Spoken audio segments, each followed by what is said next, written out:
पढ़ेंगे cardiovascular system, और cardio का मतलब होता है हार्ट, कार्डियो का मतलब होता है हार्ट, और वैस्कुलर का मतलब क्या होता है, जो रिलेटेड टू वेसल्स।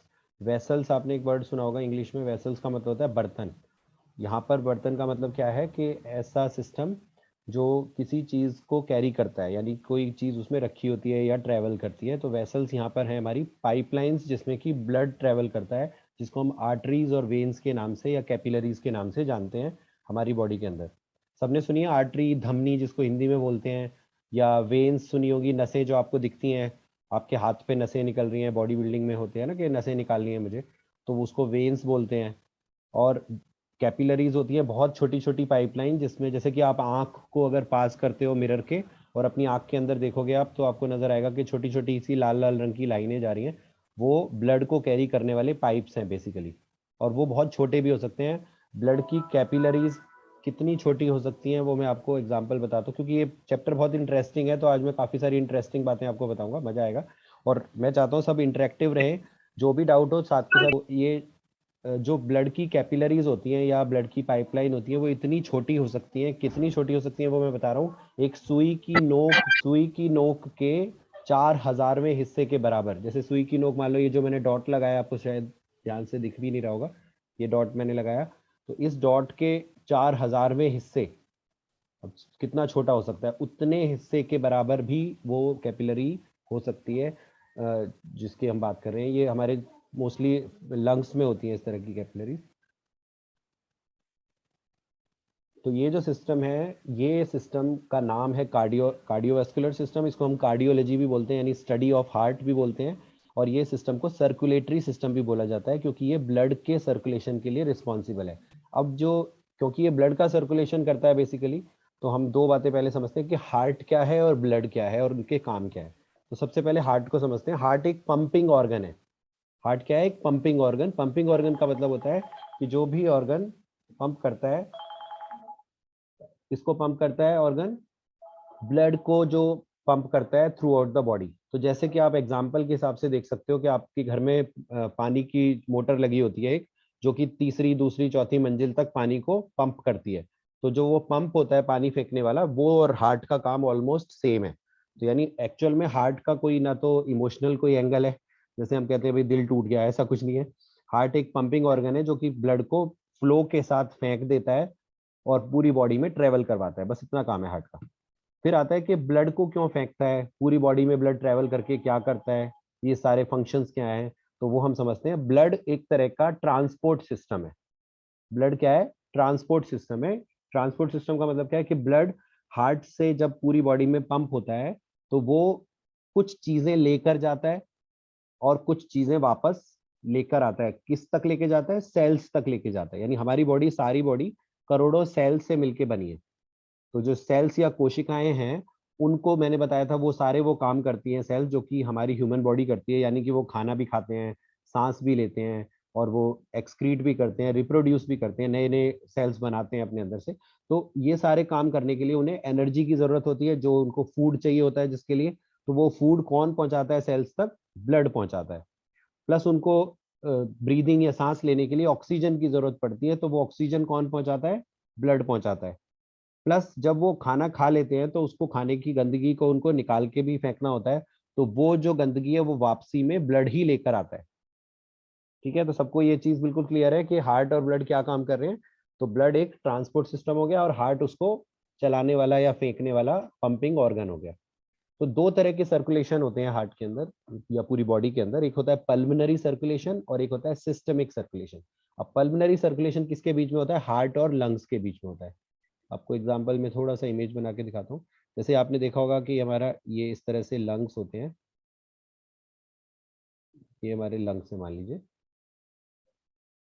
ये जो हिस्सा है यहाँ पर, ये हार्ट है, और ये एक लंग, ये हमारा लंग्स है, ये दोनों साइड पर, ये लेफ्ट हो गया, ये राइट हो गया, ऐसे। और ये हार्ट है। तो हार्ट के और लंग्स के बीच में एक सर्कुलेशन होता है, यानी हार्ट लंग्स के को पहले ब्लड को फेंकता है और फिर वहां से ब्लड को वापस लेता है। एक तो ये सर्कुलेशन हो गया। और दूसरा सर्कुलेशन क्या है? सिस्टमिक, यानी कि हार्ट यहाँ पर है, तो वो पूरे बॉडी में नीचे की तरफ और ऊपर की तरफ ब्लड को पंप करता है।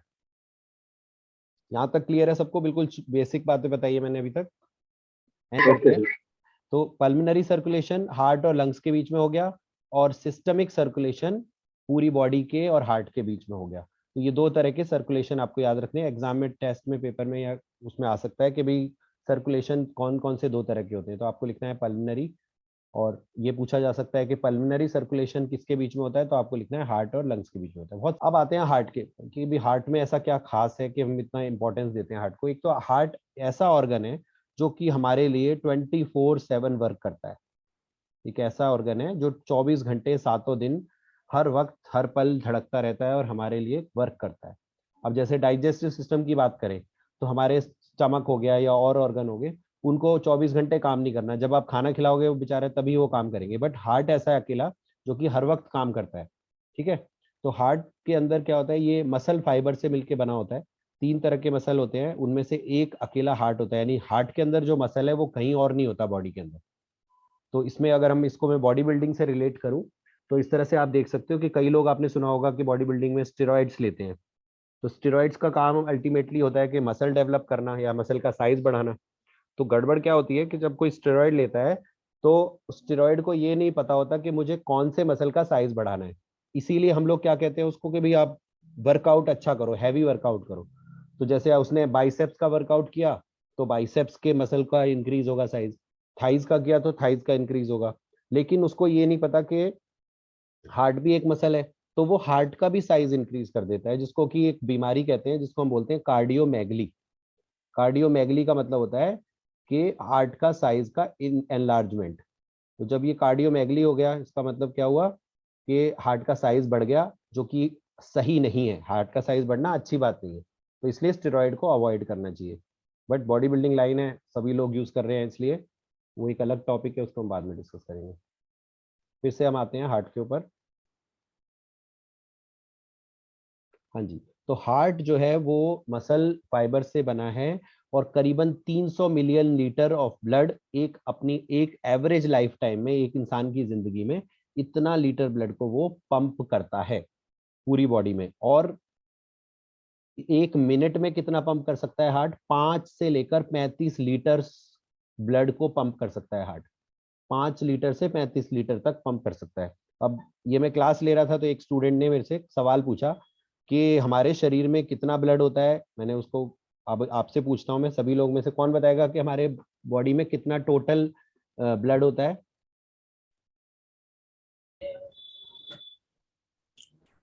सर 4 लीटर के आसपास। एक आंसर आया है 4 लीटर के आसपास। और कोई इसमें कुछ सर 2 लीटर। कि 2 ही लीटर कह रहे हैं ये? और कोई जो श्योर हो कि कितना लीटर होता है? एनीबडी? सर 4.5। 4.5 litre, okay.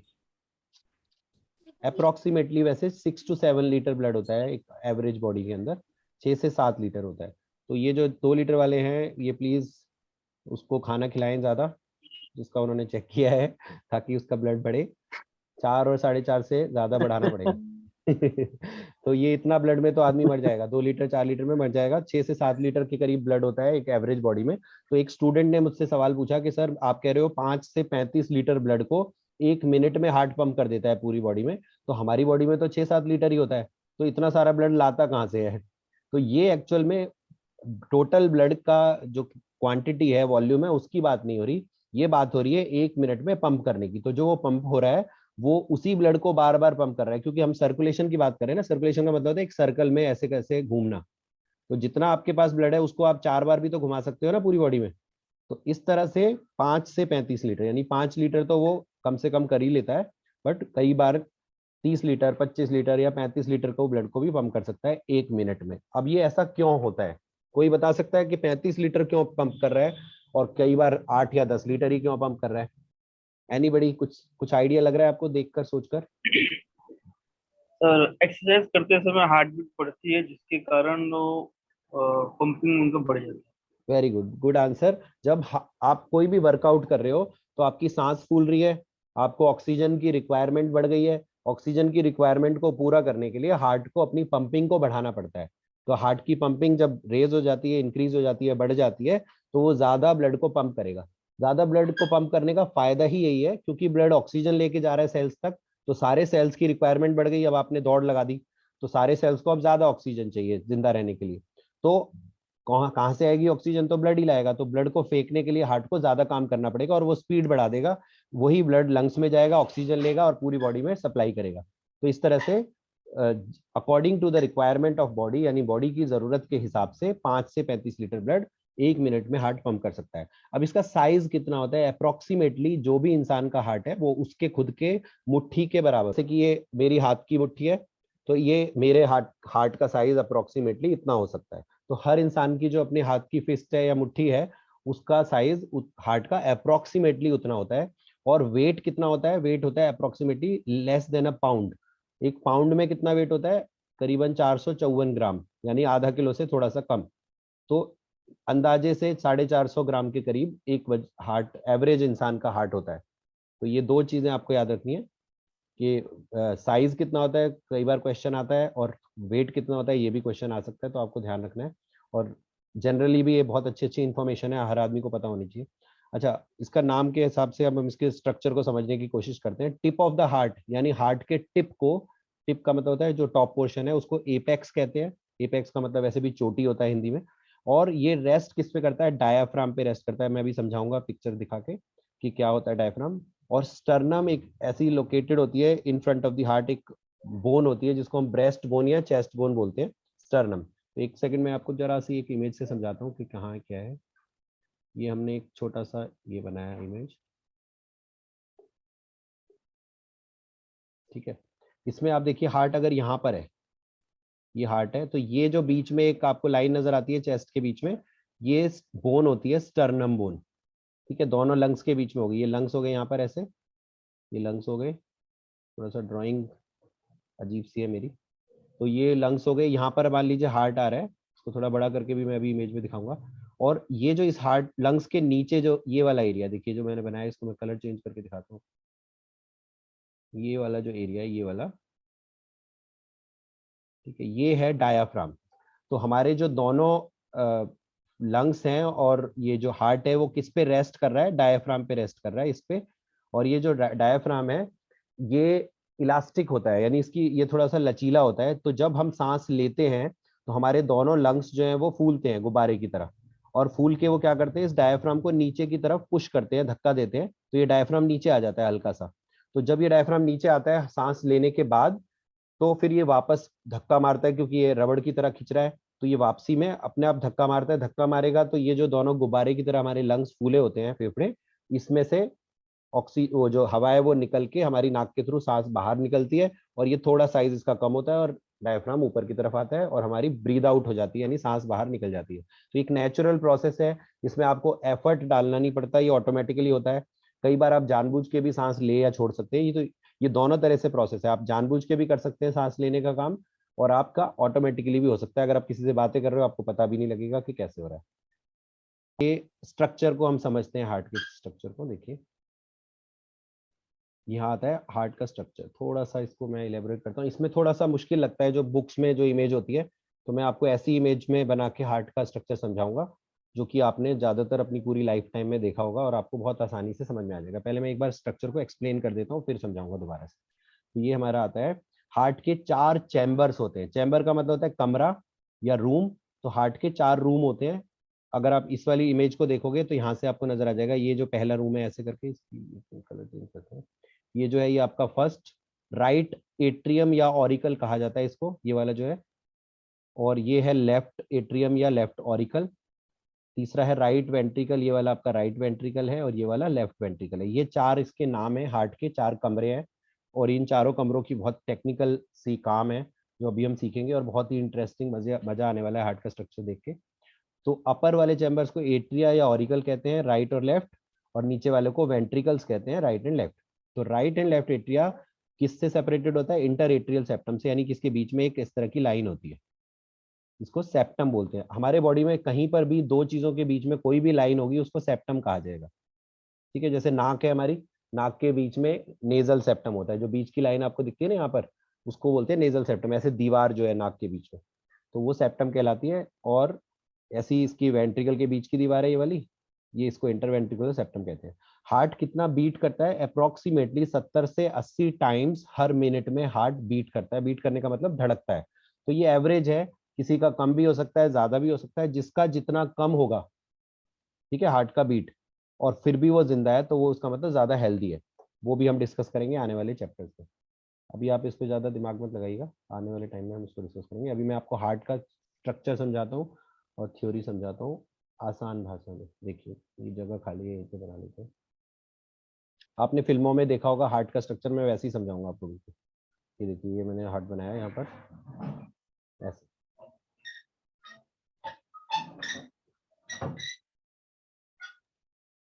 देख पा रहे हैं सारे? Okay sir. बिल्कुल आसान लैंग्वेज में समझने की कोशिश करेंगे। ये ऊपर वाला स्ट्रक्चर है, इसी को ही मैं थोड़ा अपने स्टाइल में बना रहा हूँ। आप देखिए फिल्मों में आपने देखा ना, ऐसे ही हार्ट होता है, ये कैसे करके, ये सेम मैंने हार्ट बनाया है। यहाँ पे ये जो दो, ये जो दिख रही है आपको, ये इसके अंदर की एंट्री है, या इसका छेद है जिसमें से कुछ अंदर आता है, वो मैं बताऊंगा क्या आता है। और ऐसे ही यहाँ पर 3 गेट हो गए, एक यहाँ पर गेट हो गया और एक यहाँ पर गेट हो गया। ये 4 गेट हैं बस। अब आपको मैं बताता हूँ एक एक करके। ये हमारा हो गया राइट एट्रियम, जो अभी हम डिस्कस कर रहे थे ऊपर। ये हो गया लेफ्ट एट्रियम, ये हो गया राइट वेंट्रिकल, और ये हो गया लेफ्ट वेंट्रिकल। ठीक है, ये जो दो मैंने आपको बताए हैं, ये ऊपर वाला है सुपीरियर वेना कावा, इसका नाम है सुपीरियर वेना कावा, और नीचे वाली का नाम है इंफीरियर वेना कावा। ये हमने कल पढ़ा था, सुपीरियर का मतलब होता है ऊपर वाला और इंफीरियर का मतलब होता है नीचे वाला। ठीक है, तो ये जो superior vena cava, inferior vena cava क्या है, और उससे पहले हम समझते हैं हार्ट की पाइपलाइन के बारे में दोबारा से।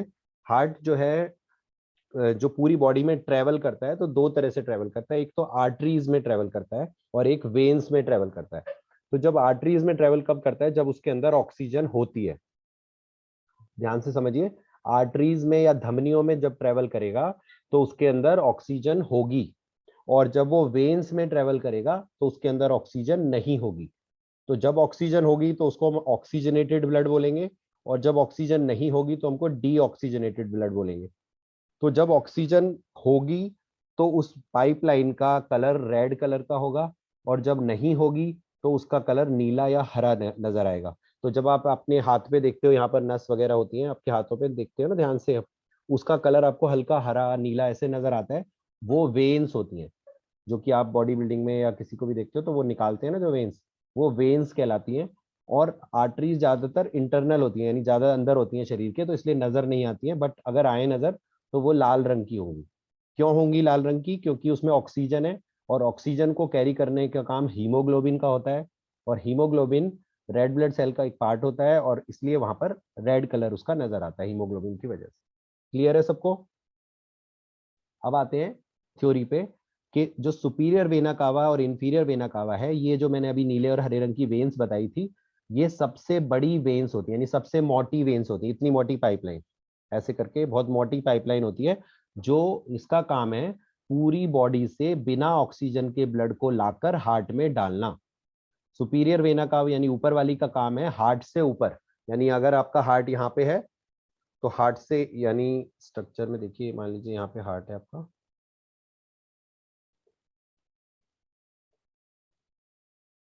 यहाँ पे मान लीजिए हार्ट है, तो ये हार्ट से ऊपर जितना भी आपकी बॉडी है, सिर हो गया, गला हो गया, गर्दन हो गया, यहाँ से जो बिना ऑक्सीजन वाला ब्लड है, उसको लाने का काम है सुपीरियर वेना कावा का, और हार्ट में डालती है यहाँ से वो।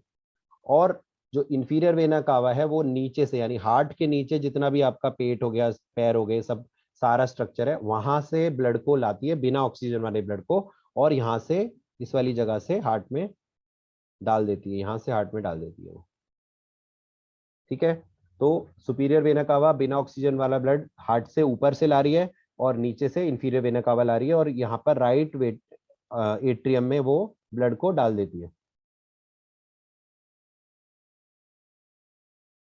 तो अब ये राइट एट्रियम में आपके पास बिना ऑक्सीजन का ब्लड आ गया, ऊपर से भी आ गया, सिर से भी आ गया और पैरों की साइड से भी आ गया, दोनों तरफ से आ गया।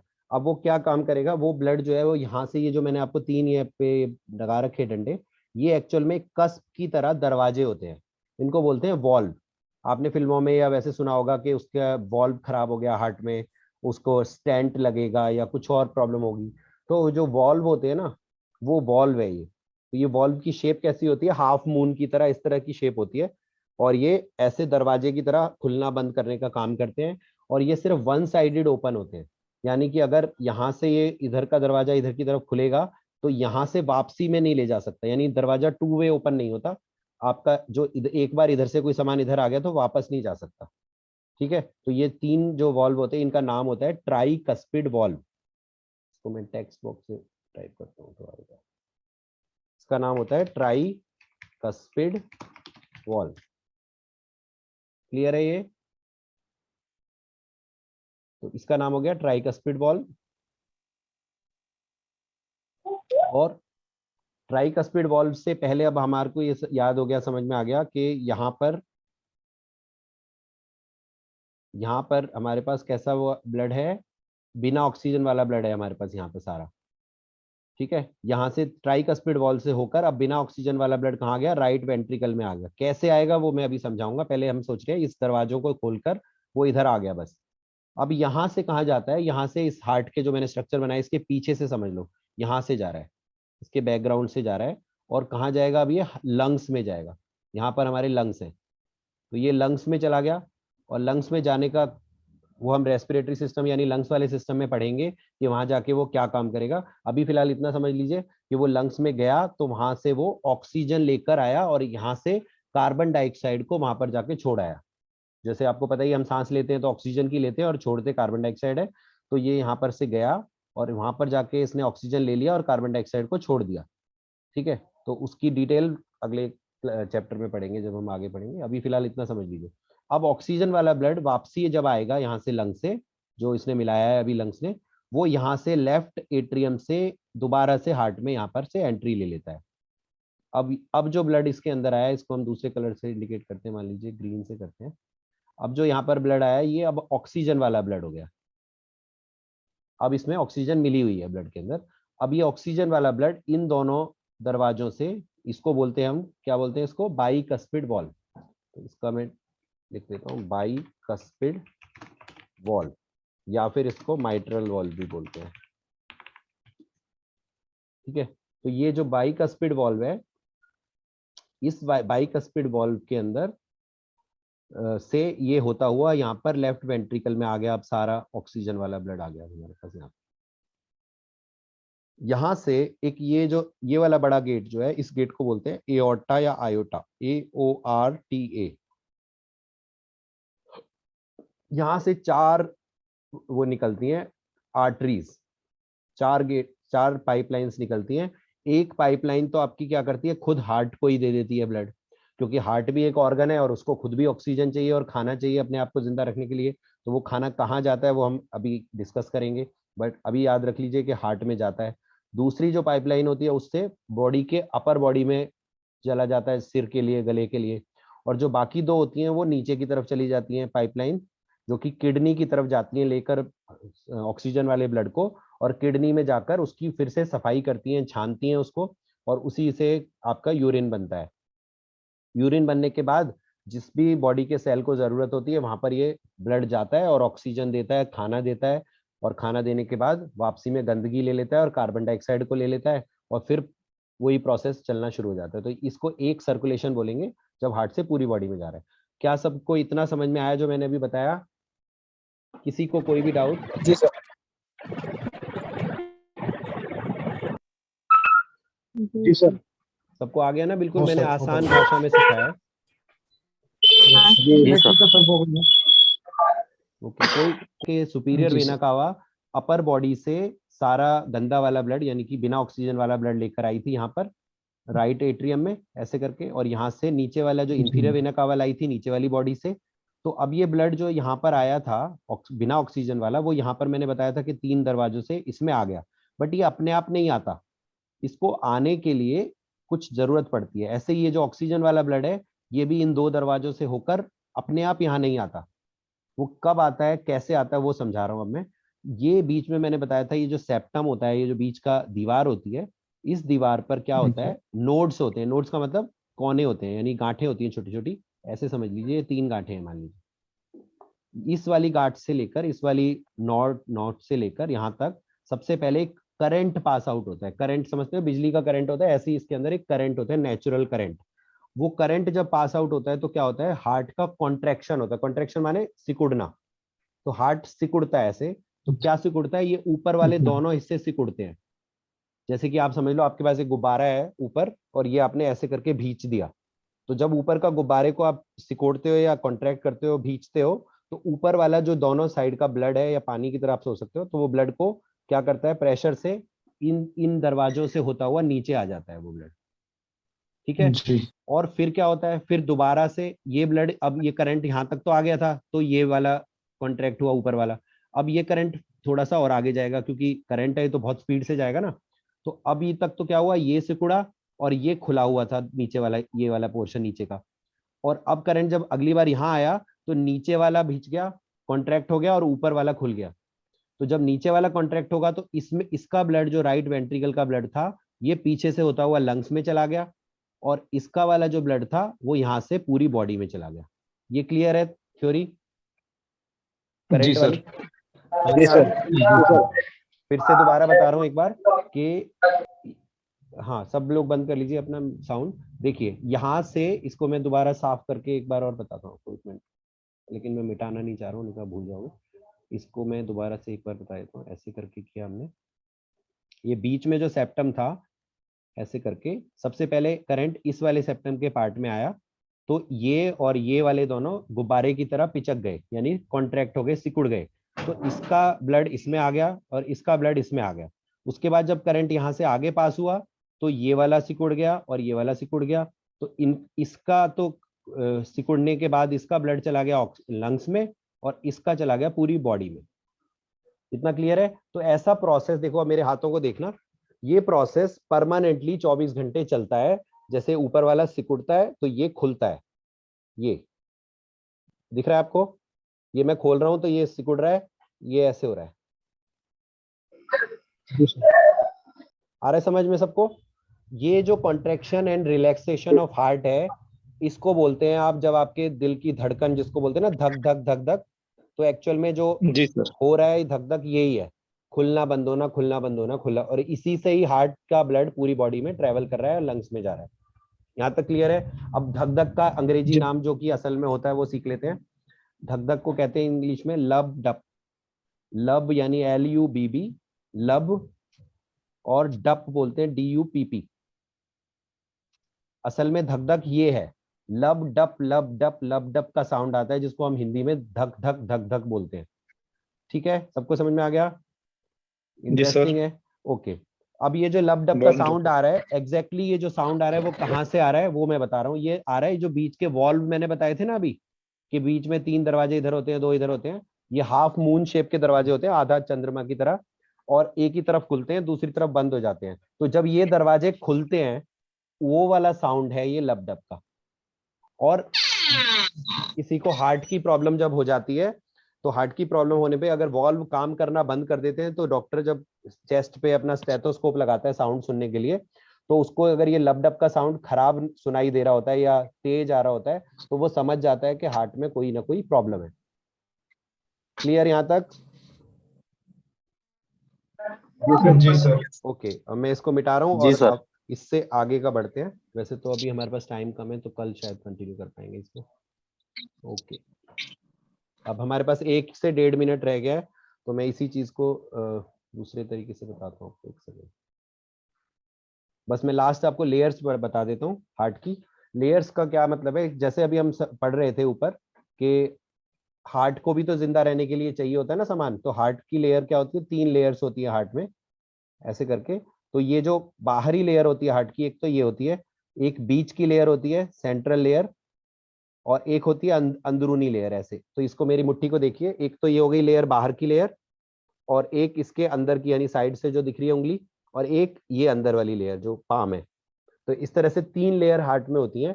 जो बीच वाली लेयर होती है, सेंट्रल लेयर, वो लेयर मायोकार्डियम कहलाती है, मस्कुलर लेयर होती है, और वो ब्लड सप्लाई वाली लेयर होती है। तो हार्ट को जब चौथी, यहाँ से मैंने बताया था कि एक पाइपलाइन खुद हार्ट में ही चली जाती है, तो वो जो बीच वाली लेयर में जाती है, और बीच वाली लेयर को ऑक्सीजन और खाना प्रोवाइड करती है, जिससे हार्ट खुद जिंदा रहता है। और हार्ट अटैक क्या होता है वो मैं बता देता हूँ। जो बीच वाली लेयर पे जो पाइपलाइन जाती है वो इतनी पतली होती है कि अगर ज्यादा थोड़ा सा भी कोलेस्ट्रॉल इस वाली लाइन में जमा हो जाए तो चेस्ट में बहुत भयंकर पेन होता है, जो कि लेफ्ट वाली बाजू में होते हुए जाता है, जिसको एंजाइना पेक्टोरिस बोलते हैं। एंजाइना माने पेन, पेक्टोरिस माने चेस्ट। तो चेस्ट का जो पेन होता है वो हार्ट अटैक का सिंबल होता है। ठीक है, इस पार्ट से लेकर और आगे तक का हार्ट का डिटेल्स कल हम कंटिन्यू रखेंगे। मीटिंग खत्म होने वाली